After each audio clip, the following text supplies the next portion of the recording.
Every time a game touches on diversity, history or representation, people argue, should games be political? But here's the truth. Can games ever really be free of politics?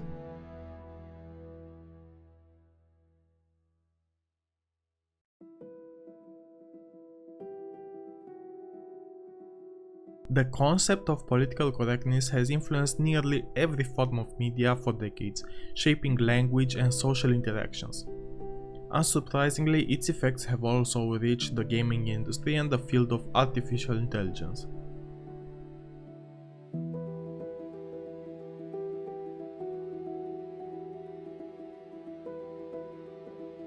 I found a paper wrote by Magdalena Ungerova that explores how elements of wokeness manifest not only in the language used but also in the themes, narratives and settings of digital games.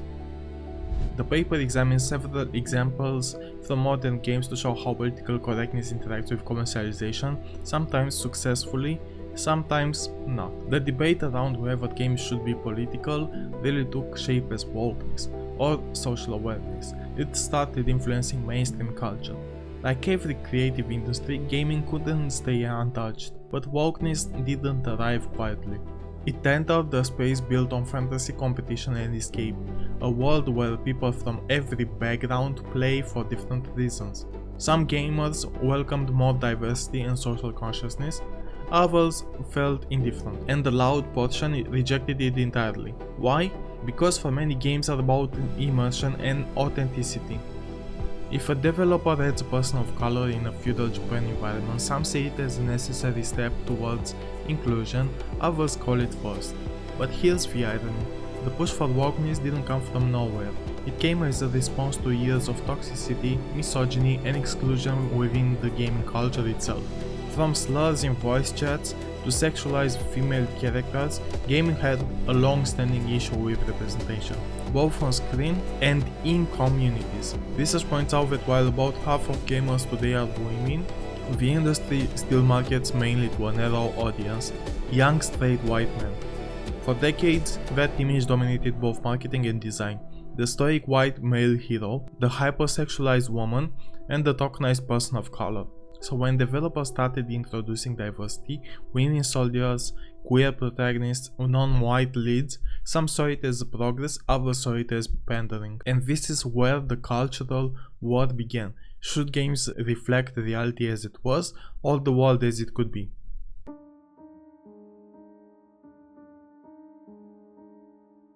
Whether developers admit it or not, every design decision reflects a worldview, from the choice of protagonists to which conflicts are portrayed and which are ignored. Games tell us what stories are worth playing, what struggles are deemed fun, and which are left in the shadows. Politics in games isn't just about governments or the ideologies, it's about power, who gets to speak, whose pain is recognized, whose culture becomes an exotic backdrop and whose becomes too niche to sell. In Ungerova's research, she highlights how political correctness in games can serve two functions: as a mirror, reflecting the growing diversity and awareness in modern society, as a product carefully designed to appeal to wider audiences and boost sales. But this duality creates tension. When representation becomes both ethical and commercial, can it still be considered authentic? Or does the act of commodifying inclusion dilute its meaning? Sometimes inclusivity feels deeply intentional, like Celeste's handling of mental health, or Life is Strange's LGBTQ+ themes. Other times it feels engineered for optics, a checkbox approach that tries to avoid backlash while securing headlines. There's also a geographic bias at play. Western developers often dominate the cultural narrative, filtering global stories through familiar Western lenses. Games like Ghost of Tsushima, crafted by an American studio about Japanese samurai, are praised for cultural respect, yet they also raise questions: who gets to tell whose story? Ultimately, every pixel carries intention. Whether subtle or overt, game design is never apolitical. It's a living negotiation between art, ideology, and the market's invisible hand.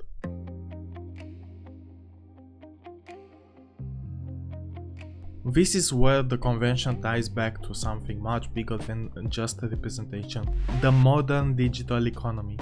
Research Adriana Mateasikova explores how digital ecosystems, the platforms we scroll through, the data we generate, the algorithms that decide what we see, shape the way we make decisions, from what we buy to what we believe. Just as algorithms quietly shape our food choices, travel plans and shopping habits, they also influence what games get made, promoted, and remembered. Recommendation systems, influencer culture, Twitch trends, even meme cycles, all of these feed back into development decisions. If a certain genre or theme performs well online, it becomes safer to invest in.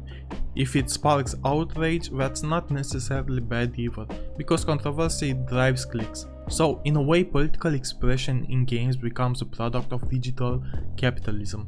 Even rebellion has a price tag. Even bold artistic vision has to pass a marketing meeting.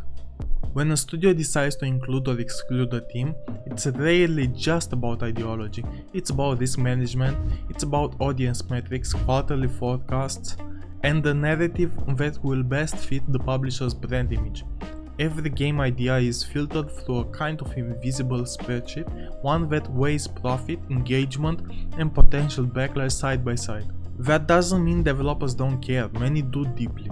But when millions of dollars are on the line, even the most passionate creative vision gets reshaped by the system that funds it. The result? A weird paradox where authentic expression and corporate interest coexist, sometimes in harmony, sometimes in quiet conflict. Games often critique systems we're trapped within, a dystopia about corporate control solved through a corporate machine, a story about freedom monetized through microtransactions. It's almost poetic or tragic, depending on how you look at it. And it's not just about AAA studios. Even indie developers, often seen as the pure voices of the industry, are not immune. They rely on visibility in algorithm-driven stores, crowdfunding platforms, and influencer shoutouts. The theme of creative independence is still tethered to the same digital infrastructure. So the question isn't just are games political, it's whose politics survive the filter of digital capitalism. Which stories are seen as safe enough to greenlight, which ones get buried by algorithms because they don't fit the data model. The digital economy doesn't censor directly, it shapes attention.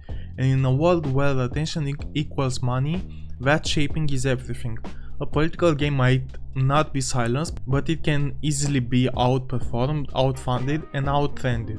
It might also be the case that a political game might be silenced, for instance, by streamers with large communities. In that environment, even rebellion has to be marketable, even authenticity has to trend. Developers who want to make a statement often find themselves performing sincerity, balancing between genuine voice and algorithmic appeal. So can a game ever truly be apolitical when every part of its creation, from funding to marketing to distribution, is shaped by cultural, economic and digital pressures? Probably not, but maybe that's not the point. Maybe the real question is, can a game still mean something honest within that system? Can it challenge the very forces that made it possible? Because despite all the algorithms and market trends, some games still cut through the noise. They remind us that art isn't just a product, it's a reflection of the world we live in and a glimpse of the one we might still imagine. And that's the paradox of modern age game design. It's not about choosing between art and business, or between political and apolitical. It's about acknowledging that the system itself has become the story.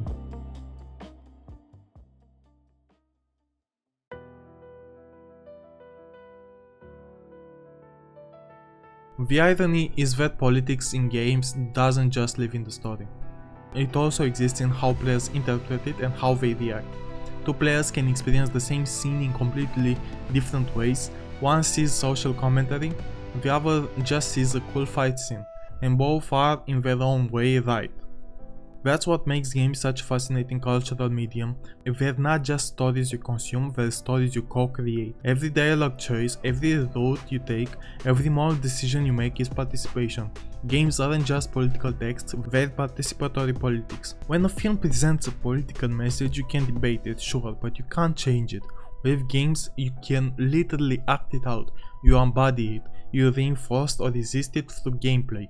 And that's powerful because it makes the player responsible for the interpretation. But that responsibility can also spark division. Some players resist reading meaning into their games, they just want to escape. Others crave deeper narratives that challenge them, and when those worlds collide online, things get messy. The comment sections tell their own story. To some, a diverse cast or a political subplot feels like inclusion. To others, it feels like intrusion. The same scene can be celebrated as progress and dismissed as propaganda. That's not just about ideology, it's about expectations, what players believe games should be. For decades, games were marketed as escapism, pure fantasy. So when developers started introducing more grounded or political narratives, many players felt that escapism was being taken away. But maybe it was never really there to begin with. Even escapism carries values about heroism, morality, violence, and who gets to be the default hero. Games teach us how to see the world quietly, subtly. When you spend hundreds of hours playing characters who look or think a certain way, you internalize those perspectives. That's not brainwashing, it's immersion. It's why representation matters, it's why inclusion sparks so much debate, because it challenges long-standing habits of identification.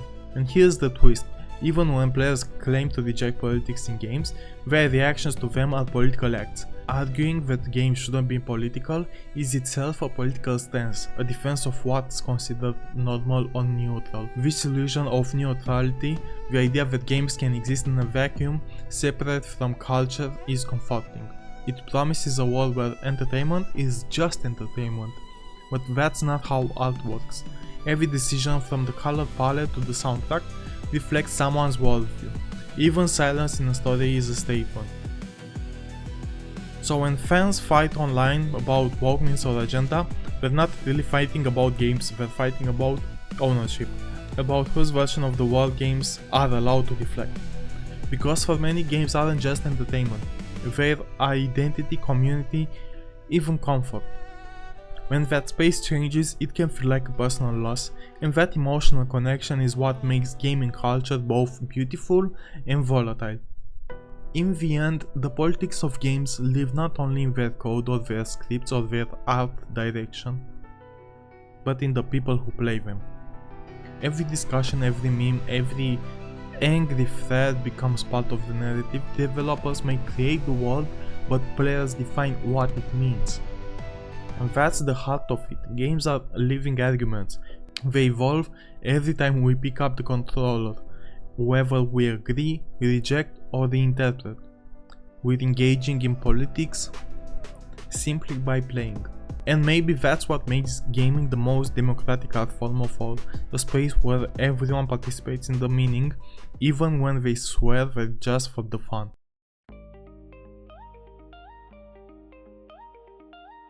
So after all this, after the debates, the controversies, and the backlash, we come back to a simple truth. Games are meant to be played. Concord tried to make a statement about identity.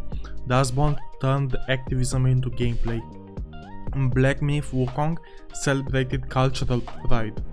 But what really decided their fate wasn't their politics, it was whether they were fun. Players don't boot up a console looking for lectures, they play to escape, to explore new worlds, to feel powerful or peaceful or just entertained for a few hours. And that doesn't mean games shouldn't have messages, it means those messages can't come at the cost of the magic that makes gaming special. Politics will also find a way into art, it's part of who we are. Maybe the goal isn't to strip it away, it's to keep it in balance. When storytelling mechanics and emotion take priority, the politics fade into the background, where they belong. As subtle threads, not the whole fabric, developers don't have to preach to make an impact. Sometimes a game that lets someone laugh, explore or feel understood does more for empathy than any speech ever could. Because at its best, gaming isn't about sides, it's about connection, creativity, escape. So maybe instead of asking should games be political, we should be asking are they still fun? If the answer is yes, then maybe that's all that really matters.